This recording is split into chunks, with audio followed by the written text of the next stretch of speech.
देखो law of refraction में ना यहाँ पर भी दो लॉ आएंगे, ठीक है, सुन लो, ठीक है, यहाँ पर भी क्या आएंगे, दो लॉ आएंगे, ठीक है।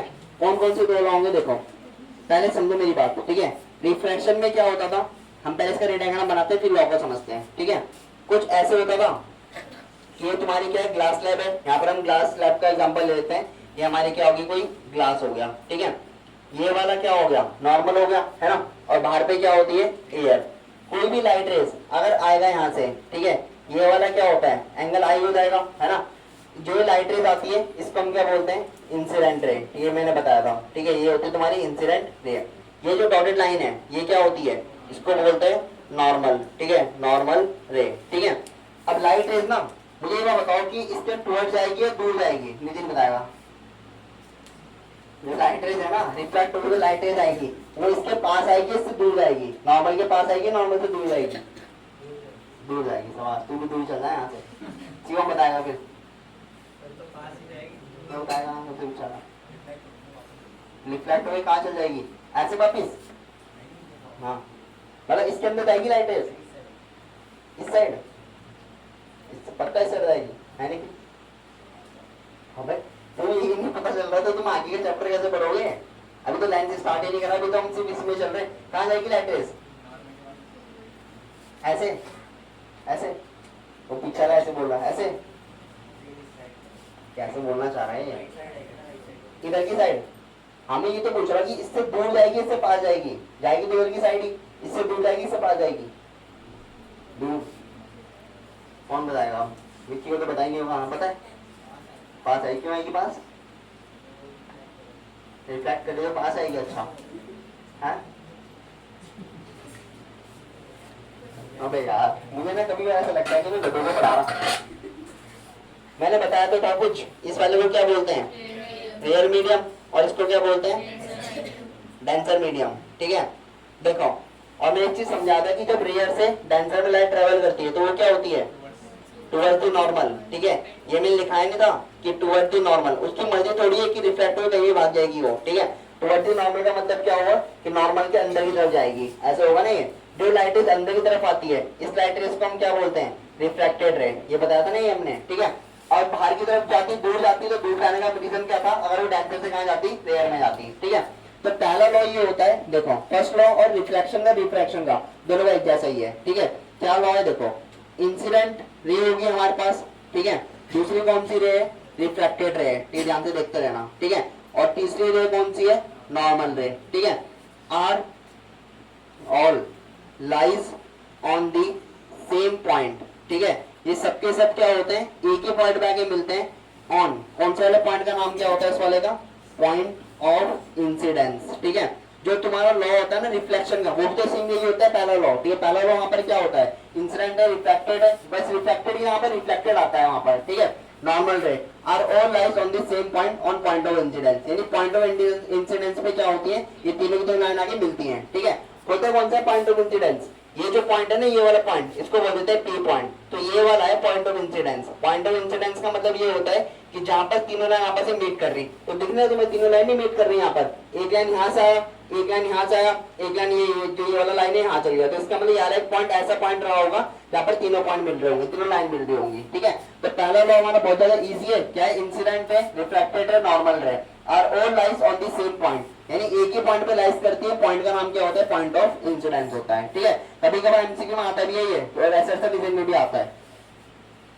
सेकंड चीज, सेकंड मुझे एक बार बताओ, क्या एंगल आई और एंगल आर बराबर होंगे, नहीं होंगे ना बराबर, क्यों नहीं होंगे, क्योंकि हमने पढ़ा था कि due to their different speed of light, इनकी दोनों की स्पीड ऑफ लाइट क्या होती है, अलग अलग होती है, जिस वजह से एंगल आई एंगल आर बराबर भी नहीं होता, ठीक है। तो पेपर में ना ये क्वेश्चन आता है कि why angle i is not equal to angle r, ठीक है, why angle i is not equal to angle r in refraction. Refraction में क्या होता है कि एंगल आई और एंगल आर बराबर क्यों नहीं है, तो क्या रीजन लिखोगे इसका, due to different speed of light, क्योंकि दोनों की स्पीड ऑफ लाइट जो दोनों में अलग होती है, ठीक है। तो पेपर में ना देखो ये क्वेश्चन नहीं आएगा, बुक में ये है, बुक में हमें ये देगा कि ऐसे पढ़ो एंगल बराबर नहीं है, पर बुक में ये क्वेश्चन नहीं होगा, पेपर में आएगा ये क्वेश्चन लिखा हुआ कि जो तुम्हारे एंगल आई होगा ना और एंगल बराबर क्यों नहीं है रिफ्रैक्शन में, ठीक है। तो रीजन लिखोगे due to different speed of light, ठीक है।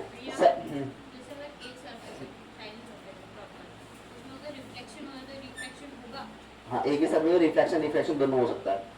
जैसे क्लास लैब है ना, क्लास लैब में रिफ्लेक्शन भी होता है रिफ्लेक्शन भी होता है, ठीक है, उसको होता है टोटल इंटरनल रिफ्लेक्शन, मैं बताऊंगा उसको बाद में, ठीक है।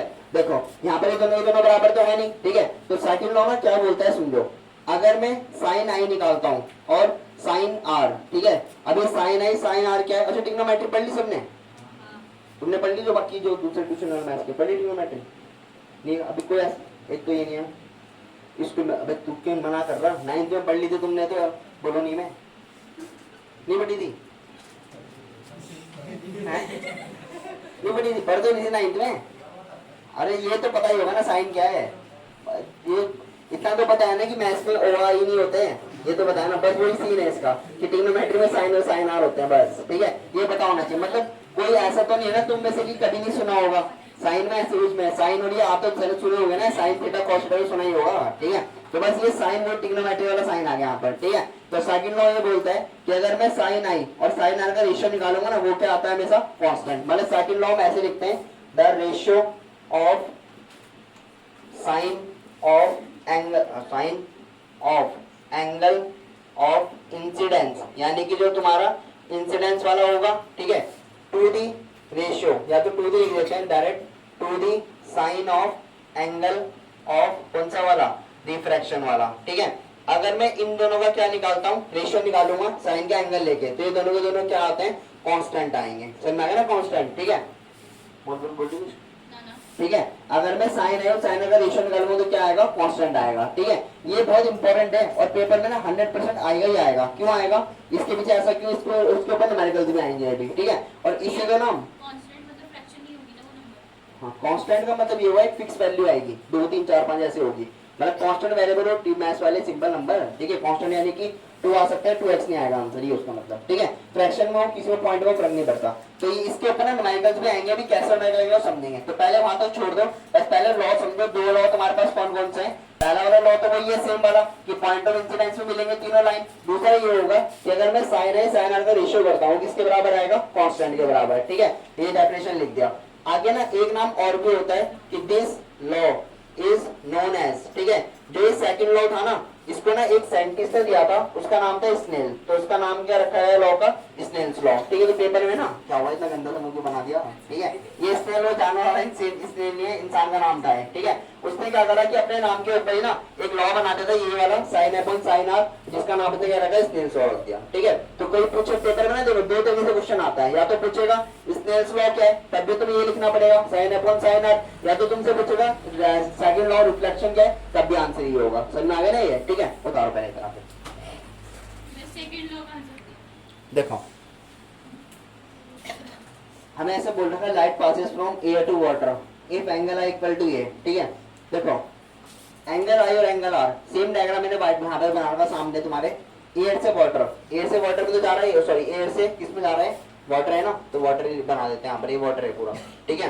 देखो अगर मैं ना, वाटर पे डेंसर ही होता है, पता ना वाटर पे डेंसर होगा, ठीक है, खुद ही बताओ कि ना एंगल आई 72 एंगल ये है, भाई ये तो ज्यादा ही दिख रहा ना, ये ज्यादा होगा कम होगा, और ये हमने पढ़ा था टुवर्ड द नॉर्मल एंगल कम हो जाएगा, ठीक है। हमें निकालना है कांस्टेंट, हमने ना सेकंड वाला जो हमने अभी क्या करा, सेकंड वाला लॉ पढ़ा, sine i upon sine r equal to कितना होता है, कांस्टेंट, ये होता है ना कांस्टेंट, इसी कांस्टेंट को ना रिफ्रैक्टिव इंडेक्स भी बोलते हैं, वो क्या होता है वो बाद में समझेंगे, ठीक है, सब कुछ एक साथ मिक्स करेंगे तो गड़बड़ हो जाएगी बहुत, ठीक है। बस अभी हम सीखते हैं, पहले इसकी वैल्यू निकालना सीख लेते हैं। अब देखो साइन आई की जगह पे कितना एंगल आएगा, 72 डिग्री, तो 72 डिग्री अपॉन ये वाला कितना आ गया, साइन आर की जगह पे कितना आएगा, 40 डिग्री, और इक्वल टू कितना हो जाएगा, कांस्टेंट, ठीक है। ट्रिग्नोमेट्री तुमने पढ़ ली, चीज ने पढ़ ली, उसको पता होगा कि साइन पे ना कुछ वैल्यू हमें गिवन होती है, जैसे मैं तुम्हें याद दिलाता हूँ कि अगर साइन 0 डिग्री होता है, इसकी वैल्यू क्या होती है, 0 होती है, साइन 30 की वैल्यू 1/2, साइन 45 1/√2, साइन 60 √3/2, और साइन 91, ये वैल्यू होती है, स्पेसिफिक वैल्यू होती है गिवन, ठीक है। पर साइन 72 14 की वैल्यू पता है मैं, इनका तो पता ही नहीं है, तो होगा क्या, देखो जो तुम्हें क्वेश्चन गिवन होगा ना, उसके आगे लिखा होगा, तुम्हें उसके आगे क्या लिखा होगा, यूज, ठीक है, कि साइन 72 इक्वल टू और साइन 40 इक्वल टू, समझ में आ गया नहीं? मतलब अगर देखो, अगर ये वाली वैल्यू यूज कर रहा है, अगर एंगल में वाली वैल्यू यूज कर रहा तब तो हो सकता है वैल्यू गिवन ना हो, पर अगर इनके अलावा ना अगर साइन 1 डिग्री बोल दिया उसने तो साइन 1 की वैल्यू क्या देगा, क्वेश्चन में गिवन देगा वो, समझ में आ गया ना? तो क्वेश्चन में गिवन दे है वैल्यू, साइन 72 की वैल्यू होती है 0.951 और इसकी वैल्यू देगा 0.642, समझ में आ गया? दोनों वैल्यू गिवन है हमें, ठीक है? तो क्वेश्चन में ये मत घबराना कि ये वैल्यू कहां से निकलेंगे, हमें क्वेश्चन में गिवन होगा, बस हमें डिवाइड करना है इसको, ठीक है? अब देखो आगे करते हैं स्टार्ट, इधर देखना ध्यान से, ठीक है? डिवाइड कैसे करना है देखो, ठीक है? इनकी वैल्यू पुट करते हैं, तो ये वाला जो साइन 72 है ना, इसकी वैल्यू कितना है 0.951 पूरे के अपॉन में, साइन 40 की वैल्यू कितना है 0.642, किसके बराबर आएगा ये, कांस्टेंट के बराबर, ठीक है? 3 से 3 पॉइंट, ये पॉइंट पता ना कैसे कैंसिल होगा, 3 डिजिट के बाद है, कितना आएगा 951 642 इक्वल टू कितना आ गया, कांस्टेंट, ठीक है? ये तो बहुत ज्यादा इजी डिवाइड है, कर लोगे? कर लोगे? हाँ बोलो। 3 से भी कट रहा होगा, बस नहीं काटोगे, देखो 3 से काटने वाले अटक जाओगे। मैं डायरेक्ट डिवाइड बताता हूँ कैसे करना है। जब डिवाइड करेंगे ना तो ऐसे तो लिखा जाएगा, क्योंकि हमें पॉइंट में निकालना पड़ेगा इसका, ना फ्रैक्शन में नहीं छोड़ सकते हम, ठीक है? क्योंकि यहाँ से रिफ्रैक्टिव इंडेक्स निकलता है। ऐसे लिखोगे 642 क्या कर रहा है 951 को डिवाइड कर रहा, क्योंकि पूरा पूरा तो कटना बहुत ज्यादा कम पॉसिबल ही नहीं पूरा कटेगा, ठीक है? डैश कर लेते हैं, 1 जा करोगे कितना आएगा 642 आएगा, सॉल्व तो कर लोगे ना इसे डिवाइड करके, ठीक है? 11 से 2 है कितना बचेगा 9 हो जाएगा, यहाँ बचेगा 4, ये 0 हो गया, ये वाला कितना हो जाएगा 3, पॉइंट लग के कितना हो जाएगा 0, ये हो जाएगा ना ये, ठीक है? लगभग कितनी बार कटेगा देखो कैसे चेक करते हैं, यहाँ पर 2 डिजिट को छोड़ो, यहाँ पर भी 2 डिजिट छोड़ दो, 6 कितनी बार जाता है, लगभग 5 बार जाता है, पर अगर मैं ये 5 बार लूंगा तो ज्यादा हो जाएगा। देखो अगर मैं 642 मल्टीप्लाई 5 करता हूँ ना, 5 टू 10, 5 4 21 2, 5 ये कितना आ जाएगा 32, यानी कि ज्यादा होगा ना यार नंबर तो, ठीक है? तो कितनी बार करना पड़ेगा 4 बार करना पड़ेगा, कर लेते हैं, 4 टू 8 आएगा, 4 4 कितना हो जाएगा 16, 4 24 कितना आ जाएगा 25, ये हो गया ना ऐसे करके, ठीक है? माइनस कर लेते हैं, 10 में से 8 गया कितना बचेगा 2 बच जाएगा, 8 में 6 गया कितना बचेगा 2, और यहाँ पर 30 में से 25 गया कितना बचेगा 5, ये हो जाएगा ना ये पॉइंट तो लगा हुआ, 0 बढ़ जाएगा, कितनी बार होगा लगभग डिवाइड, देखो 52 चल रहा है यहाँ पर, ठीक है? तो 6 8 का कितना होता है 48 होता है ना, 6 8 का 48। मैं कैसे सॉल्व कर रहा है तो तुम्हारी मर्जी, जैसे तुम्हें कैलकुलेशन है कि वैसे कर लेना, तो मुझे शॉर्टकट पता है, मैं ये देख रहा है 2 डिजिट है और यहाँ से 2 डिजिट हटा रहा हूँ मैं, ठीक है? बस मैं मैच कर रहा हूँ 6 से ना 52 कितनी बार आएगा लगभग, तो 6 से कितनी बार आता है, अगर मैं 8 का मल्टीप्लाई करूंगा तो 48 नहीं आएगा, तो यानी कि हमें अप्रॉक्स में निकालना है, पूरा निकालना, तो कितनी बार डिवाइड होगा लगभग 8 बार होगा, तो डायरेक्ट आगे मत करो डिवाइड, हमें सीधे 2 डिजिट तक किया आंसर, ठीक है? तो यानी कि कांस्टेंट का वैल्यू डिवाइड करके कितना आएगा 1.48 इक्वल टू कांस्टेंट, तो जो तुम्हारा कांस्टेंट का वैल्यू है ना वो कितना है 1.48, ठीक है? अब क्वेश्चन में करना क्या, देखो करना कुछ नहीं था क्वेश्चन में, ये वैल्यू में गिवन है, बस हमें फॉर्मूला याद रखना है और दूसरे लास्ट में डिवाइड करना है, समझ में आ गया ना? ठीक है, वैल्यू नहीं याद करनी है, वैल्यू में तुम्हें पहले बोल रहा हूँ, मैंने भी लिखा था ना पूरी वैल्यू, वो भी याद नहीं करनी, अगर नहीं भी याद है छोड़ दो, हमें वैल्यू गिवन में क्वेश्चन में गिवन होगा, साइन 72 की वैल्यू भी गिवन होगा और साइन इसकी वैल्यू भी गिवन होगा, समझ में आ गया? बस वैल्यू रखनी है और लास्ट में तुम्हें किसमें मेहनत करनी है डिवाइड में, ठीक है? बता दो डिवाइड सबको आता होगा करना, 10th क्लास में हो तो जो ना, पहले सुन लो इधर, जो हमारा सेकंड लॉ है ना, ठीक है? सेकंड लॉ हमने क्या पढ़ा कि ना साइन आई और अपॉन साइन आर किसके बराबर होता है, कांस्टेंट के बराबर, ठीक है? जो कांस्टेंट होता है ना, ध्यान से सुनो आप, ठीक है? जैसे यहाँ पर लिखा है sine i upon sine r, ये जो कांस्टेंट है ना इसको एन बोलते हैं, ठीक है? सुन लो आप, ठीक है? और एन का मतलब होता है रिफ्रैक्टिव इंडेक्स, ठीक है? ये जो एन होगा ना, ये वाला तुम्हारा क्या होता है, रिफ्रैक्टिव इंडेक्स बोला जाता है इसको, ठीक है? पेपर में क्वेश्चन आता है यहाँ से, रिफ्रैक्टिव इंडेक्स क्या चीज है, न्यूमेरिकल लेंगे ज्यादातर, ठीक है? डेफिनेशन वगैरह तो नहीं पूछेगा, न्यूमेरिकल पूछेगा, तो रिफ्रैक्टिव इंडेक्स की डेफिनेशन भी वही होगा, the ratio of sine r to the sine of ratio, simple वही तो होगा साइन आर अपॉन ये, तो अगर ना इसका अगर इसकी डेफिनेशन पूछा जाए तो ये होगा simple, the ratio of sine I, जो मैंने पहले लिखा था, ठीक है? साइन आई का रेशियो किसके साथ, टू दी इसके साथ साइन आर के साथ, सिंपल अगर मैं साइन आई और साइन आर का रेशियो निकालूंगा तो क्या आएगा, रिफ्रैक्टिव इंडेक्स आएगा, ठीक है? तो जो अभी तक कांस्टेंट लिख रहे थे ना उसका हम नाम क्या लिखेंगे, एन लिखेंगे, ठीक है? रिफ्रैक्टिव इंडेक्स क्या चीज होती है, देखो जैसे ना हर एक वायर का क्या होता है, एक रेजिस्टेंस होता है, पता है कुछ याद है, रेजिस्टेंस पहले चैप्टर में पढ़ा था हमने, ठीक है? हर एक वायर का कुछ ना कुछ क्या होता है, रेजिस्टेंस होता है, ठीक है? क्या होता है रेजिस्टेंस का मतलब, जो क्या करता है करंट की डायरेक्शन को अपोज करता है, ठीक है? हमने सीखा था ना कि जो भी क्या करता है कि करंट की इस डायरेक्शन में क्या करेगा, अपोज करेगा अपोजिट साइड में, ठीक है, ये हमने पढ़ा था। तो देखो रिफ्रैक्टिव इंडेक्स क्या होता है। अच्छा ये हर एक वायर का अलग अलग होगा ना, सिंपल सी बात है, हर एक वायर का अलग अलग होगा। अगर मेरे पास अगर दो वायर है, एक वायर ये कॉपर की है, ये टंगस्टन की वायर है, दोनों का रेजिस्टेंस क्या होगा, अलग अलग होगा, नॉर्मल सी बात है। तो वैसे ही हमारे पास क्या होता है, रिफ्रैक्टिव इंडेक्स भी क्या होता है, अलग अलग सबस्टेंस का अलग अलग होगा। मतलब कि अगर मैं एयर के रिफ्रैक्टिव इंडेक्स की बात करूंगा वो वैल्यू क्या आएगी, अलग आएगी, ठीक है। अगर मैं ग्लास की बात करूंगा तो ग्लास की वैल्यू क्या आएगी, अलग आएगी, ठीक है। ऐसे अगर मैं डायमंड की बात करूंगा तो डायमंड का भी क्या होगा, अलग होगा, ठीक है। और ग्लास भी ना अलग अलग तरीके के होते हैं, वैसे ग्लास भी अलग अलग तरीके के होते हैं, ठीक है। मतलब मैं अभी समझाऊंगा भी, न्यूमेरिकल्स में आएगा ये वाला चीज। तो तुम इतना याद रखो कि जितने मीडियम होते रहेंगे ना उनके रिफ्रैक्टिव इंडेक्स भी क्या होंगे, अलग अलग ही आएंगे। तो रिफ्रैक्टिव इंडेक्स कुछ नहीं है, सेकंड लॉ जो था ना हमारा sine a upon sine r, उसी को हम एन को क्या बोलते हैं, रिफ्रैक्टिव इंडेक्स बोलते हैं, ठीक है। ये उतारो पहले इसके। अब मेरी बात समझो ध्यान से, देखो इधर समझो, जैसे ना ध्यान से समझना, ये एंगल आई इधर, जैसे अभी हमने क्वेश्चन किया, इससे पहले क्वेश्चन किया ना, कहां से, एयर से, ये कितना एंगल था 42 और ये एंगल कितना था 24। इधर देखना ध्यान से, इसका बहुत अच्छा मतलब है कि कौन सा क्या निकलेगा चीज, देखो मतलब कि ना हमें एंगल आई क्या दे रखा, हमें एंगल आई कितना दे रखा 42 दे रखा, अभी हमने क्वेश्चन इससे पहले किया, ठीक है। और एंगल आर में क्या दे रखा वहां पर 24। और ऐसे मान लेते हैं लाइट रेस कहां से, एयर से कहां एंटर करा, वाटर में एंटर करा, ठीक है। हम यहाँ पे लिख भी देते हैं कि जो लाइट रेस है ना वो कहाँ गया, वो गया एयर से कहाँ पे गया, वो वाटर में गया, ठीक है। मेरी बात समझो, तुमने ना यहाँ पर क्या रखा 42 का वैल्यू मैंने तुम्हें बताया था, और दूसरा मैंने तुम्हें इसका वैल्यू बताया था कि साइन आई यानी 24 का वैल्यू बताया था। कितना आया था तुम्हारा कांस्टेंट, कांस्टेंट यानी कि तुम्हारी ये सॉल्व करके कितना आया था 1.5 आया था। कांस्टेंट की जगह पे हम क्या लिखेंगे, एन तो लिखेंगे रिफ्रैक्टिव इंडेक्स।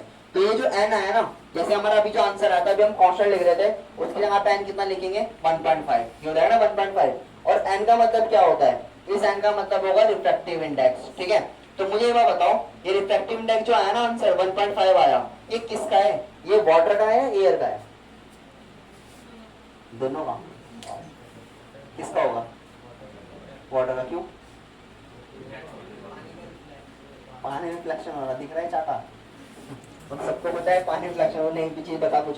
देखो ऐसे भी कुछ भी तुक्का मत मार लो, नहीं बताओ तो मत बोला करो हमें नहीं पता, नहीं पता, तुक्का मारो, मना नहीं करनी कभी भी है। देखो जैसे ना कोई भी लाइट रेज ना जिस मीडियम से ना वो कहाँ पर एंटर कर रही है, ध्यान से समझना आप, ठीक है। ये लाइट रेज कहाँ से कहाँ एंटर कर रही है, एयर से कहाँ एंटर कर रही है, वाटर में एंटर कर रही है। तो जब इस वाले फॉर्मूले से ना रिफ्रैक्टिव इंडेक्स निकाल रहे, ये किसका कैलकुलेट होगा, वाटर का कैलकुलेट होगा। सर मैं ना वाटर का क्यों निकला, ठीक है। अगर लाइट रेज अगर एयर से वाटर में जा रही है तो किसका निकालेंगे, इस वाले फॉर्मूले से वाटर का रिफ्रैक्टिव इंडेक्स निकाला जाएगा, ठीक है। अगर लाइट रेज अगर एयर से अगर डायमंड में एंटर कर रही है, जिसमें एंटर कर रही है उसका निकलेगा रिफ्रैक्टिव इंडेक्स। तो अगर एयर से डायमंड में एंटर कर रही तो किसका निकालेंगे, डायमंड का निकालेंगे, ठीक है। अगर मैं इसका एग्जांपल लेता हूँ, अगर मैं डायमंड से अगर मैं कहाँ एंटर करवा रहा हूँ उसको, ग्लास में, दोनों अलग अलग चीज होती है, ठीक है। तो डायमंड से ग्लास में एंटर तो किसका फाइंड हो रहा होगा, ग्लास का फाइंड हो रहा होगा। समझ में आ गया ना ये। तो सिंपल सा बस लॉजिक याद करना है कि जहाँ पे लाइट एंटर हो रही, तो एयर से अगर ग्लास में एंटर हो रही तो ग्लास का फाइंड होगा, एयर से वाटर में एंटर हो रही वाटर का एंटर होगा, अगर डायमंड से ग्लास में डायमंड ग्लास का निकालेंगे। समझ में आ गया ना ये, ठीक है। तो रिफ्रैक्टिव इंडेक्स निकालना किस वाले फॉर्मूले से ही है, ठीक है। तो जो मैं तुम्हें भी क्वेश्चन करा रहा था ना, उसी में क्वेश्चन में ये आता है लिखा हुआ, सेम ऐसे क्वेश्चन आएगा, बस वहां पर लिखा था लास्ट में find the value of constant लिखा था ना हमने, उसकी जगह पे क्या लिखा हुआ आएगा, find the value refractive index, ठीक है। करना सेम वही है, बस निकालना किसका होगा, कहां पे लाइट एंटर कर रही है। तुम्हें लाइन में लिखा भी रखा तुम्हें ऊपर, वो उसका मतलब पढ़ना वही है उसका मतलब। तो अगर ना देखो एयर से कहां जा रही है, वाटर के अंदर जा रही है, तो किसका रिफ्रैक्टिव इंडेक्स फाइंड हो रहा होगा, वाटर का फाइंड हो रहा होगा। समझ में आ गया ना ये, ठीक है। चलो पहले इसको उतारो, एक चीज और बताता हूँ। जैसे जैसे डिस्टेंस की याद है, डिस्टेंस की क्या होती है, ओम, है ना। तो वैसे इसकी भी होगी कुछ ना कुछ, क्या होगी, मीटर पर सेकंड, कुछ भी है। हाँ कितना भी इसकी रिफ्रैक्टिव इंडेक्स कैसे यूनिट, थोड़ा सा दिमाग लगाओ, आंसर नहीं है।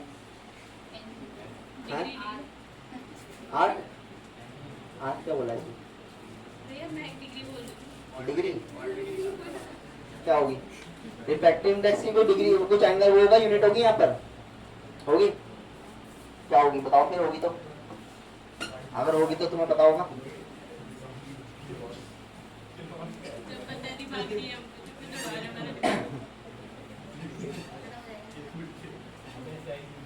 There is no unit for refractive index, ठीक है। अब ऐसा क्यों होता है पता है, अबे तुम्हें पता क्या है, देखो n का फॉर्मूला क्या है, देखो साइन है अपॉन साइन आर। पेपर में ये क्वेश्चन नहीं आएगा कि एसिड क्या होती है, पेपर में आएगा क्यों नहीं होती है, ठीक है। पेपर वाले बड़े खतरनाक है, उल्टे सीधे क्वेश्चन देते हैं, ठीक है। एक बार बताओ इन दोनों का क्या निकाल रहे हो, रेशियो निकाल रहे हैं। तुमने कल क्लास 10th में, सॉरी क्लास 7th में ना, ठीक है, लॉकडाउन में तो नहीं थी ना, वो 7 तो नहीं थी लॉकडाउन पे, चलो 6 मान लेते हैं, 6 तो नहीं होगी, और 6 और 8 तो नहीं थी लॉकडाउन में, 8 का तो आधा पार्ट आ गया था। जब रेशियो, मेरे पास सुनो, जब रेशियो फाइंड करते थे ना, तो ऐसे मैंने बोला कि जैसे ये 20 kg है, ठीक है, इसका रेशियो निकालो 150 kg के साथ, ठीक है। रेशियो तुमने जो भी निकाला, जो आंसर पीछे लिखा रहता था ना आंसर शीट में, ठीक है, वहां पे 2:5 होता था। क्या जैसे अभी हम ये छोड़ो, अभी तुम ये छोड़ो, चलो ठीक है, एक बात समझो, अभी हम सेक्शन फॉर्मूला कर रहे हैं, अब जल्दी समझ में आ जाएगा। सेक्शन फॉर्मूला कर रहे हैं, मैथ्स में भी किया था हमने, ठीक है। m/n में रेशियो गिवन होते थे, 2:3 गिवन होता था, ठीक है। तो क्या ऐसा भी गिवन होता था कि 2 सेंटीमीटर रेशियो 3 सेंटीमीटर? कभी ऐसा क्वेश्चन देखा हमने? कोई भी नहीं होता था। क्यों नहीं होता था? क्योंकि जो भी नंबर रेशियो में होते हैं ना, उनकी कभी भी क्या नहीं होती, उनकी कभी भी नो एसर यूनिट, यानी कि उनकी कभी भी क्या नहीं होती, एसर यूनिट नहीं होती जो नंबर रेशियो में होते हैं, ठीक है। तो ये नंबर किस में है? रेशियो में तो चल रहा है, डिवाइड में, तो इसलिए क्या होगा, रिफ्रैक्टिव इंडेक्स क्या नहीं, यूनिट नहीं होगा, ठीक है।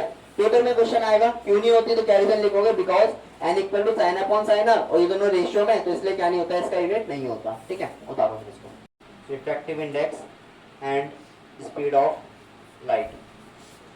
मंडे का सैटरडे को कौन नहीं आया था? एंड स्पीड ऑफ लाइट कौन नहीं आया था, बताना जरा, करना आप खड़े। 1 अनुष्का नहीं आई थी, 2 3। देखो रिफ्रैक्टिव इंडेक्स क्या होता है पहले समझो, ये हमने मंडे को सैटरडे को स्टार्ट किया था थोड़ा सा, ठीक है। रिफ्रैक्टिव इंडेक्स ना एक प्रॉपर्टी होती है, मेरे पास सुन लो, ठीक है। ये प्रॉपर्टी होती है मटेरियल की या कोई भी चीज की, ठीक है, कि अगर लाइट रेज ना, अगर लाइट रेज कहाँ से कहाँ एंटर कर रही है, अगर ये वाला पार्ट क्या होगा, ये वाली एयर होगी, और एयर से कहाँ पे लाइट रेज एंटर कर रही है, ग्लास के अंदर, ठीक है। तो यहाँ पर हम क्या बोलेंगे, एयर बोलेंगे, और यहाँ पर हम क्या बोलेंगे, ग्लास बोलेंगे, ठीक है। तो कोई भी लाइट रेज ना अगर एयर से अगर ग्लास में एंटर कर रहा होगा, तो इसका रिफ्रैक्टिव इंडेक्स किसका निकाला जाता है, ग्लास का निकालते हैं, हमने कल पढ़ा था, ठीक है। तो यानी कि ये वाला फॉर्मूला बताया था ना, साइन है अपॉन साइन आर, याद होगा ये भी, ठीक है। ये सेकंड लॉ पढ़ा था हमने सैटरडे को, ठीक है। तो ये मैंने फॉर्मूला सब कुछ पढ़ा था। इस एन को हम क्या बोलते हैं, कांस्टेंट रिफ्रैक्टिव इंडेक्स को बोलते हैं, ठीक है। किसका निकालेंगे रिफ्रैक्टिव इंडेक्स, जहां से लाइट एंटर कर रहा, अगर लाइट अगर एयर से, ठीक है, हम ऐसे बोल देते हैं, अगर एयर से कहाँ एंटर कर रहा है, ग्लास में, तो किसका फाइंड किया जाएगा, ग्लास का फाइंड किया जाएगा। समझ में आ गया? ये मैंने परसों बताया था, ठीक है। अब refractive index speed of light का मतलब क्या है, देखो जो तुम्हारा रिफ्रैक्टिव इंडेक्स है ना किसी भी मटेरियल का, ठीक है, वो स्पीड ऑफ लाइट के ऊपर कैसे डिपेंड होता है वो समझते हैं, ठीक है। तो जैसे ना रिफ्रैक्टिव इंडेक्स हमने सीखा, रिफ्रैक्टिव इंडेक्स का जो फॉर्मूला है, ठीक है, यहाँ पर देखते रहना ध्यान से, ठीक है। रिफ्रैक्टिव इंडेक्स का चलो पहले तो डायग्राम से समझ लेते हैं, ठीक है। मैंने यहाँ पर एक, ये नॉर्मल होगी, कोई भी लाइट रेज अगर आया तो कैसे बैंड होगा, ऐसे करके बैंड होगा। ये वाला तुम्हारा हो जाएगा एंगल आई, ये वाला क्या हो जाएगा, एंगल आर। हमने एक चीज पढ़ा था कि साइन आई अपॉन जो तुम्हारा साइन आर होगा वो किसके बराबर होगा, एन के बराबर। एन का मतलब क्या, रिफ्रैक्टिव इंडेक्स, ये पढ़ा था ना हमने, ठीक है। और यहाँ पर ये वाली लाइट कहाँ से पास हो रही है, एयर से कहाँ पे पास हो रहा, ग्लास से पास हो रहा। तो जो रिफ्रैक्टिव इंडेक्स निकल रहा होगा ना, ये किसका निकल रहा होगा, ये निकल रहा होगा ग्लास का। ये हमने परसों पढ़ा था ना, ये पहले उतारो जरा इतना दोबारा से, उसी के नीचे फिर आगे स्पीड ऑफ। उसने ऐसे बोला कि रिफ्रैक्टिव इंडेक्स का फॉर्मूला ये होता है साइन अपॉन साइन आर, ठीक है। एक फॉर्मूला और भी होता है रिफ्रैक्टिव इंडेक्स का, वो क्या होता है देखो, ठीक है। सेकंड फॉर्मूला ऐसे बोल सकते हैं, एन जो होगा, एन नॉन रिफ्रैक्टिव इंडेक्स होगा, इसका मतलब ये होगा स्पीड ऑफ लाइट, ठीक है। Speed of light in first medium, यानी कि जो पहले मीडियम में क्या होगी, स्पीड ऑफ लाइट होगी, पूरे के अपॉन में क्या लिखा जाएगा, स्पीड ऑफ लाइट, ठीक है। और स्पीड ऑफ लाइट कहाँ पर होगी, जो सेकंड मीडियम में होगी, ठीक है। जैसे एग्जाम्पल ही समझते हैं, देखो ध्यान से देखना, ठीक है। n equal to speed of light, अगर मैं इस वाले की बात करूंगा ना, तो स्पीड ऑफ लाइट पहले कहाँ पर होगा, एयर पे होगा, तो इसकी जहाँ पे क्या आ जाएगा, स्पीड ऑफ लाइट, और स्पीड ऑफ लाइट कहाँ पर आएगी, इन एयर, ठीक है। पूरे के अपॉन में क्या लिखा जाएगा, लाइट कहाँ से कहाँ एंटर कर रही है, ग्लास में एंटर कर रहा होगा, तो इसका मतलब स्पीड ऑफ लाइट कहाँ पर निकाला जाएगा, इन ग्लास निकाला जाएगा, ठीक है। तो हमारे पास तो दो फॉर्मूले हैं, एक फॉर्मूला तो ये साइन अपॉन साइन, यहाँ से भी रिफ्रैक्टिव इंडेक्स निकलेगा और यहाँ से भी रिफ्रैक्टिव इंडेक्स निकलेगा। पर क्वेश्चन में तुम्हें कौन सा फॉर्मूला लगाना है जिसके अकॉर्डिंग वैल्यू गिवन होगी। अगर वहां पर स्पीड ऑफ लाइट की बात करेगा तो ये वाला फॉर्मूला लगाओगे, अगर एंगल की बात करेगा तो कौन सा फॉर्मूला लगाओगे, ये वाला फॉर्मूला है। दोनों आसान है, ठीक है, करना दोनों में जैसे ही डिवाइड करके, और आंसर यहाँ से भी उतना ही आएगा और यहाँ से भी उतना आएगा। समझ में आ गया ये, ठीक है। जैसे मैं तुम्हें स्पीड ऑफ लाइट बता रखा ना एयर में कितनी होती है, 8 × 10 की पावर 8 तो लिखा रखा, स्पीड ऑफ ग्लास भी लिखा रखा है कितनी होती है लाइट की स्पीड, ठीक है। तो यानी कि हम वैल्यू रख के आंसर वही निकलेगा। तो इसका ना एक फॉर्मूला और भी है, n equal to speed of light in first medium upon speed of light in second medium, ठीक है। उतार दो इसको, जो लिखा है डेफिनेशन वही है। देखो इसके बाद देखो, चलो जैसे ये ना n का मतलब है speed of light in first medium, speed of light in second medium, ठीक है। अब मेरी बात समझना, देखो इनको ना कैसे लिखते हैं समझो। n इक्वल टू, मैंने ऐसे लिखा n equal to speed of light in medium को ना v1 बोल देते हैं और उस वाले को क्या बोल देते हैं, v2 बोल देते हैं। समझ में आ गया, ठीक है। मतलब पहले वाले मीडियम की स्पीड को मैं क्या बोल रहा हूँ v1, इसको मैं क्या बोल रहा हूँ v2 बोल रहा हूँ, ठीक है।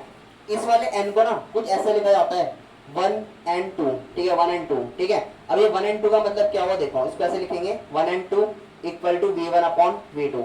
अब ये चीज क्या है, इसका मतलब ये होगा कि ना लाइट, ठीक है, लाइट गोइंग फ्रॉम, ध्यान से समझना, ठीक है, light going from first medium, यानी कि यहाँ पर क्या लिखा है मैंने, पहला लिखा है first medium to second medium, यानी लाइट कहाँ से कहाँ एंटर कर रहा होगा, फर्स्ट मीडियम से सेकंड मीडियम में। समझ में आ गया, ठीक है। v1 का मतलब क्या हो गया, इस v1 का मतलब ऐसे बोल सकते हैं, ये वाली किसकी स्पीड होगी, स्पीड ऑफ लाइट, यानी स्पीड ऑफ लाइट कहाँ पर, इन फर्स्ट मीडियम यानी पहले मीडियम में, ठीक है। और v2 का मतलब क्या होगा, स्पीड ऑफ लाइट इन कहाँ पर, सेकंड मीडियम में। समझ में आ गया मैंने क्या लिखा है, ठीक है। तो कभी अगर 1 and 2 लिखा हो ना तो 1 and 2 का मतलब क्या है, v1 अपॉन v2 है, ठीक है। अब देखो इसका मतलब क्या है, अगर मैं एयर से ग्लास वाले में लिखूंगा ना तो ऐसे लिखा जाएगा, देखो ऐसे लिखेंगे a n और फिर क्या आएगा g, ठीक है। ए का मतलब क्या हो गया, एयर से ग्लास में, तो लाइट कहाँ से एंटर कर रहा होगा, एयर से ग्लास में। समझ में आ गया, ठीक है। इक्वल टू यहाँ पर क्या लिखेंगे, v1 अपॉन v2, तो यहाँ पर v1 में किसकी वेलोसिटी आएगी, किसकी स्पीड आएगी, यहाँ पर एयर की आएगी, और v2 में किसका आएगा, ग्लास का आएगा। समझ में आ गया ये, ठीक है। तो कभी अगर n ये लिखा हो ना तो समझ जाना इसका मतलब कि लाइट कहाँ से एंटर कर रही है, एयर टू ग्लास, ठीक है। तो उसको नोट उसके नीचे आ उतारा तो जैसे अगर ए एन जी लिखा हो ना, ठीक है, ए एन जी का मतलब ये होगा कि ना किसका रिफ्रैक्टिव इंडेक्स निकलेगा, किसका निकलेगा, refractive index of glass, glass का फाइंड होगा विद WRT का मतलब ये होगा, देखो विद रिस्पेक्ट टू किसके निकलेगा, एयर के, ठीक है। मतलब लाइट कहाँ से एंटर कर रहा है, लाइट अगर इससे यहाँ पर एंटर कर रहा होगा तो मतलब किसका रिस्पेक्ट में निकल रहा होगा, ग्लास का निकल रहा होगा, और किसके रिस्पेक्ट में निकल रहा होगा, एयर के रिस्पेक्ट में निकल रहा होगा, ठीक है। तो कहीं पर अगर NG लिखा होगा ना शॉर्टकट में तब भी समझ जाना किसका रिफ्रैक्टिव इंडेक्स फाइंड कर रहे हैं हम, ग्लास का, ठीक है। या कभी अगर ऐसे लिखा हो A और N और G लिखा हो तो मतलब कि हम एरिया कंपैरिजन में निकाल रहे हैं किसका, ग्लास का। समझ में आ गया ना ये, ठीक है। तो अगर जैसे मैंने लिख रखा ना, अगर मैं लिख रखा G और N और यहाँ पे लिख रखा D, तो D का मतलब है डायमंड हो जाएगा, है ना। तो किसका रिफ्रैक्टिव इंडेक्स निकलेगा, डायमंड का, और लाइट कहाँ से एंटर कर रहा होगा, ग्लास से इसमें एंटर कर रहा होगा। समझ में आ गया ना ये, ठीक है।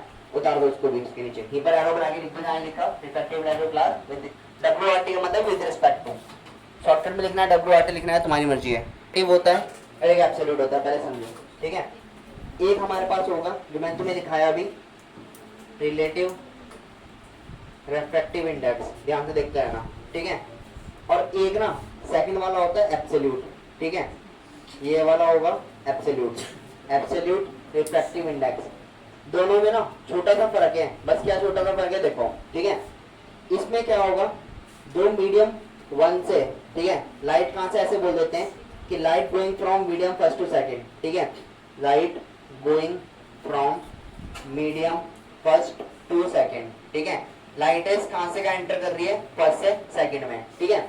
इस बार ना रिलेटिव का मतलब ये होता है कि हमेशा ना रिलेटिव में ये मीडियम फर्स्ट होगा, ठीक है। ये क्या होंगे, ये ना अदर देन एयर होगा, ठीक है, अदर देन एयर बोल देते हैं या क्या बोल देते हैं, वैक्यूम, ठीक है। मैंने शुरू में बताया था कि हम एयर वैक्यूम को एक बराबर मान के चलते हैं, ठीक है। तो लाइट रेज ना अगर रिलेटिव की बात करें तो लाइट रेज क्या होंगी, एयर से अलग होंगी, मतलब एयर से एंटर नहीं करेगा। जैसे एग्जांपल हम ये बोल सकते हैं कि लाइट रेज कहाँ से कर रही है, ग्लास के कहाँ एंटर कर रही है, ग्लास से वाटर के अंदर, ये हो जाएगा ना, ऐसे हो सकता है ग्लास से। तो कहने का मतलब मेरा ये होगा कि लाइट रेज कहाँ से एंटर कर रही है, ग्लास से। ये वाला तुम्हारा क्या हो गया, ग्लास हो गया, और ये वाला क्या हो गया, वाटर हो गया, मतलब एयर नहीं आएगा वहां पर। समझ में आ गया ना ये, ठीक है ना। सेकंड मीडियम एयर होगा ना फर्स्ट मीडियम एयर होगा, तो उस वाले केस में रिफ्रैक्टिव इंडेक्स को हम क्या बोलते हैं, रिलेटिव बोलते हैं। समझ में आ गया। एब्सोल्यूट में क्या होगा, ठीक इसका उल्टा, कि इस बार जो लाइट है ना हम ऐसे बोल देते हैं कि लाइट गोइंग फ्रॉम, ठीक है, light going from medium first to second, मतलब इस बार भी ऐसी होगा कि लाइट कहां से एंटर करेगी, फर्स्ट से सेकंड में करेगी।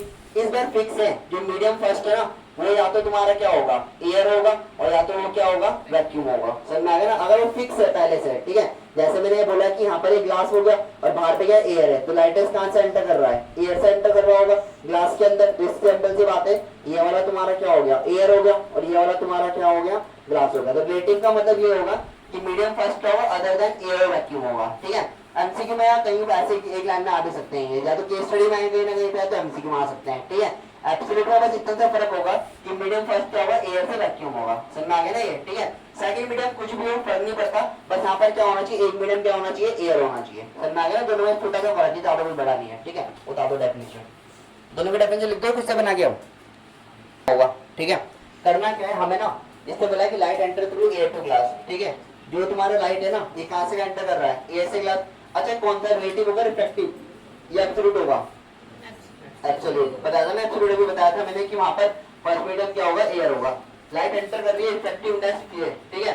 अब मुझे बताओ कि जो 1.50 रिफ्लेक्टिव इंडेक्स किसका होगा, एयर का या ग्लास का, ये इसने बोला एयर, ग्लास का होगा नहीं, क्योंकि लाइट कहां से एंटर कर रही है, एयर से ग्लास में एंटर कर रहा होगा। तो इसका मतलब कि जो रिफ्लेक्टिव इंडेक्स दे रखा ना ये किसका होगा, ग्लास का। तो कितना दे रखा, 1.50, ठीक है। ऐसे लिखो या सिंपल ऐसे लिख लो, NAG, इसका मतलब तो हो गया ANG, इसका मतलब भी हो गया, ठीक है। किसी भी चीज में लिखो तुम्हारी मर्जी है। ये रिफ्लेक्टिव इंडेक्स कितना दे रखा हमें, 1.8। हमें निकालनी है स्पीड ऑफ लाइट, निकालनी है ग्लास में, ठीक है। करना क्या है देखो, अभी हमने फॉर्मूला पढ़ा था, इसका फॉर्मूला क्या हो जाएगा, स्पीड ऑफ लाइट पहले कहां से एंटर कर रही है, एयर से ग्लास में एंटर कर रहा है ना, तो स्पीड ऑफ लाइट इन यहाँ पर क्या आएगा, एयर आएगा, और अपॉन में क्या आएगा, स्पीड ऑफ लाइट इन दूसरा क्या लिखा जाएगा, ग्लास। ये हो जाएगा, ग्लास हो जाएगा। रिफ्लेक्टिव इंडेक्स का वैल्यू हमें कितना दे रखा, 1.50 equal to speed of light in air, air पे स्पीड ऑफ लाइट कितना आएगा तुम्हारा, ये पता है ना, ये 3 × 10⁸, क्योंकि हमें पता है कि जो एयर होती है ना, एयर में जो स्पीड होता है वो कितना होता है, 3 × 10⁸ मीटर पर सेकेंड, ठीक है। अब देखो इसकी जगह पे आएगा पूरे के अपॉन में speed of light in glass, ठीक है। तो यहाँ पर लिख देना, इसको क्या बोल देते हैं, एक्स बोलते हैं 2 मिनट के लिए। एक्स का वैल्यू निकालना है, तो ये कितना आएगा, 3 × 10.8 अपॉन में कितना आएगा, 1.50, ये हो जाएगा ना ये, ठीक है। कितना आएगा सॉल्व करके, यहाँ से 0.8 आओ, ऊपर कितने जीरो बढ़ जाएंगे, 2 जीरो बढ़ जाएंगे, ये होगा ना ये, ठीक है। एक्स इक्वल टू ये इसका मल्टीप्लाई इसमें 300 आएगा, ये कितना आएगा, 300 आएगा, मल्टीप्लाई 10⁸, और ये कितना आएगा 150, ये हो गया 150। लगभग कितनी बार कटेगा, 2 बार। यहाँ पर भी सॉल्व कर सकते हैं, 1.5 का डबल 3 ही होता है, ठीक है। तुम्हारी मर्जी, कैलकुलेशन तो तुम्हारे हाथ में है। 2 × 10⁸, ये कितना आएगा, मीटर पर सेकंड। तो एक्स का मतलब क्या था, speed of light in glass, तो कितना आएगा, 2 × 10⁸। समझ में आ गया ना ये, ठीक है। दूसरी अगर बात देखो, हम ना ग्लास की ना, मेरी बात सुनो, ग्लास ना अलग अलग टाइप के भी होते हैं, ठीक है। वाटर अलग अलग टाइप का होगा, वाटर नहीं होगा, ठीक है। जब तक वाटर में, पहले मेरी बात सुनना बाद में उतारना, वाटर में जब तक कुछ और ना मिले तब तक वो अलग नहीं होगा। कुछ और ना मिलाने का मतलब क्या होगा, जैसे वाटर होगा, ठीक है, इस वाटर का इफेक्टिव इंडेक्स क्या होगा, अलग होगा। कोल्ड ड्रिंक है, कोल्ड ड्रिंक इफेक्टिव इंडेक्स क्या होगा, अलग होगा, ठीक है। अगर अल्कोहल की बात करेंगे तो अल्कोहल का क्या होगा, अलग होगा। सबके अलग अलग होंगे, है तो तीनों लिक्विड पर अलग अलग होंगे, ठीक है। वैसे ही क्या होता है एयर, क्या एयर में भी अलग अलग होगा, एयर में अलग, एयर में नहीं होगा अलग। एयर तो सबकी एक जैसी होगी ना ये, ठीक है। अगर मैं अलग अलग गैसेस की बात करूंगा वहां पे अलग होगा, पर एयर में जैसा होगा, ठीक है। दूसरी बात, जैसे ग्लास है ना, ग्लास भी बहुत सारे टाइप के होते हैं, मोटा ग्लास भी होता है, पतला भी होता है, ठीक है। एक बिल्कुल ऐसा भी पतला होगा जिसको तुम हाथ से भी तोड़ दोगे। क्या हुआ, क्या पूछ बोल बोल मुझे बोल, चलो उतारो। अलग अलग टाइप्स के लेके चलेंगे, और भी आएगा एक क्वेश्चन ऐसा तुम्हारे पास अभी। देखो पहले केस में ना, इधर समझना, ठीक है। हम ऐसे बोल देते हैं कि हमारे पास कोई लाइट रेज है, और ये लाइट रेज ना एयर से कहाँ एंटर कर रही है, एयर टू वाटर कर रही है, ध्यान से देखना, ठीक है। एयर से कहाँ एंटर कर रही है, वाटर में, ठीक है। डायग्राम भी बना लेते हैं छोटा सा, ठीक है। ये तुम्हारी नॉर्मल होगी, ठीक है। कौन सी रे होगी, नॉर्मल। लाइट रेज आएगा, ठीक है। ये टुवर्ड द नॉर्मल होगी, अभी फ्रॉम द नॉर्मल होगी, टुवर्ड या अवे, टुवर्ड, पता ना टुवर्ड क्यों होगी, क्योंकि ये रेयर है और ये क्या हो जाएगा, डेंसर, ठीक है। तो इसका मतलब क्या से बैंड करेगी, ये कुछ ऐसे करके बैंड करेगा, नॉर्मल सी बात है, ये होगा ना ये, ठीक है। ये वाला एंगल आई हो गया, ये वाला एंगल आर हो गया, ठीक है। हमने अभी पढ़ा था कि 1 and 2, इसका फॉर्मूला पढ़ा था ना, इसका मामला क्या लिखा जाएगा, स्पीड ऑफ लाइट, ठीक है, स्पीड ऑफ लाइट कौन से वाले में, इन फर्स्ट मीडियम में, यानी कि जो पहला मीडियम होगा, ठीक है, और अपॉन, अपॉन में क्या आएगा, speed of light in second medium, ये हमने पढ़ा था ना अभी, है ठीक है, ध्यान से समझना मेरी बात। फर्स्ट मीडियम क्या है, एयर, कैसे लिख देते हैं, ए एन और डब्ल्यू, समझ में आ गया ना, एयर से वाटर में। स्पीड ऑफ लाइट इसको मान लेते हैं v1 और इसको क्या मान लेते हैं, v2 मान लेते हैं। ये क्या होगा तुम्हारा, ये लिख दिया मैंने फॉर्मूला, ठीक है। अब इस बार ना उल्टा हो गया, इस बार उल्टा क्या हुआ देखो सेकंड केस में, ठीक है। सेकंड केस में क्या हुआ कि लाइट रेज ना कहां से कहां एंटर कर रही है, वाटर से कहां एंटर कर रही है, एयर में एंटर कर रही है, ध्यान से समझना, ठीक है। इस वाले केस में मैंने उल्टा कर दिया, ये जो लाइट रेज है ना ये कहां से कहां एंटर करेगा, ये एंटर करेगा वाटर टू एयर, ठीक है। तो रे डायग्राम बना लोगे, रे डायग्राम कुछ ऐसे बनेगा, यहाँ पर तुम्हारा क्या होगा, वाटर होगा, बाहर पे एयर है ये, ठीक है। मैंने ऐसे बोल देता हूँ, मैं मार्क कर देता हूँ, ये वाला तुम्हारा क्या हो गया, वाटर हो गया, ये वाला तुम्हारा क्या हो गया, एयर हो गया। इस बार उल्टा है, इस बार ये वाटर ऊपर पे होगा और इस बार एयर कहाँ पर है, नीचे पे है, ठीक है। ये नॉर्मल हो गया तुम्हारा। तो कोई भी लाइट रेज ना जब ऐसे करके आएगा लाइट रेज, ठीक है, अब ये क्या होगा, अवे फ्रॉम द नॉर्मल है towards the normal, away from the normal. क्यों ये वाला टुवर्ड्स क्यों हुआ, क्योंकि ना इसको ऐसे लिख सकते हैं हम, towards the normal. Towards the normal इसलिए बोला गया क्योंकि जो तुम्हारा ये वाला पार्ट होगा, ठीक है, लाइट रेज कहाँ है, रियल से टेंसर में आ जा रही है, और यहाँ पर तो उल्टा हो रहा है ना, टेंसर रियल में जा रहा होगा, इसका मतलब लाइट रेज कैसी होगी, ऐसे जाना चाहिए था, वो ऐसे करके क्या हो जाएगी, थोड़ा सा ज्यादा एंगल बनाएगी रिफ्लेक्शन की तरफ, ये है ना ये, ठीक है। हम इसको लिख देते हैं अवे फ्रॉम द नॉर्मल, यानी कि जो लाइट रेज है ना वो तुम्हारी क्या होगी, नॉर्मल रेज से दूर, समझ में आ गया ना, ये पढ़ा था हमने ये, ठीक है। अगर मैं इसके लिए फॉर्मूला लिखता हूँ ये वाला, ध्यान से समझना, ठीक है। तो हम किसका इफेक्टिव बेस निकालेंगे, एयर का निकालेंगे, तो ऐसे लिखा जाएगा, मैं शॉर्टकट लिख रहा हूँ। यहाँ पर किसका लिखेंगे, पहले वाटर का आएगा, फिर एन आएगा, फिर ए आएगा। पता है ना क्यों आए, क्योंकि वाटर से लाइट रेज कहाँ जा रही है, एयर में, ठीक है। अब क्या लिखा जाएगा यहाँ पर तो फॉर्मूला ऐसे बनेगा ना, स्पीड ऑफ लाइट, पहले क्या लिखा जाएगा, पहले लिखा जाएगा वाटर, क्योंकि कहां से कहां लाइट एंटर कर रही है, वाटर से एयर में एंटर कर रही है। इसके अपॉन में क्या लिखा जाएगा, speed of light, speed of light इन आएगा एयर, समझ में आ गया ना मैंने क्या करा है, ठीक है भाई। पहले वाले में ये करा था, पहले वाले में लाइट कहां से एंटर कर रहा था, एयर से वाटर, मतलब फर्स्ट मीडियम जो है ना यहाँ पर एयर होगा और सेकंड मीडियम क्या है, वाटर है। इस बार मैंने उल्टा कर दिया, ठीक है। अब देखो आगे, ये वाला W and A, speed of light in medium air, air में हमने क्या माना था, v1 माना था, और speed of light in medium second water में है, तो वाटर इस बार ऊपर है तो क्या आएगा, v2 अपॉन v1, नॉर्मल सी बात है, ठीक है।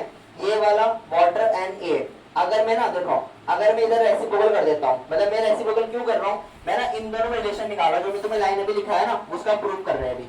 v1 अपॉन v2 है और यहाँ पर चल रहा है इसका रेसिप्रोकल है, उल्टा है तो लिखा हुआ है। अगर मैं इसको v1 अपॉन v2 लिख दूं तो यहाँ पर भी क्या करना पड़ेगा, मुझे रेसिप्रोकल करना पड़ेगा, सिंपल सी बात है, दोनों तरफ रेसिप्रोकल करना पड़ेगा। अब इक्वेशन ना दोनों को मैच करो, ये फर्स्ट इक्वेशन है और ये कौन सी इक्वेशन है, सेकंड। यहाँ पर क्या लिखा है, v1 अपॉन v2, यहाँ पे क्या लिखा है, v1 अपॉन v2, ठीक है। ये क्या लिखा है मैंने, ए एंड डब्ल्यू, यानी लाइट रेज कहां से एंटर हो रही है, एयर से वाटर में एंटर हो रहा है, ठीक है। यहाँ पे लिखा है W and A, इसका लाइट रेज कहां से एंटर हो रही है, वाटर से एयर में, ये हो जाएगा ना ये, ठीक है। अब ये दोनों V1 और V2 इक्वेशन फर्स्ट साइड में दोनों बराबर होंगे, तो मैं ऐसे लिखेंगे, यहाँ पे लिख देता हूँ उसके बाद, from first and second, first और सेकंड इक्वेशन से ना क्या मैं ऐसे बोल सकता हूँ कि जो तुम्हारा A and W होगा ये किसके बराबर होगा, 1 अपॉन A and A, मतलब ये तुम्हारे किसके बराबर होगा, इसके रेसिप्रोकल के, ठीक है। तो जो तुम्हें लाइन लिखा है ना मैंने, और उसका मतलब इतना सही है कि अगर लाइट रेज ना अगर एयर से वाटर में एंटर कर रही है, ठीक है, तो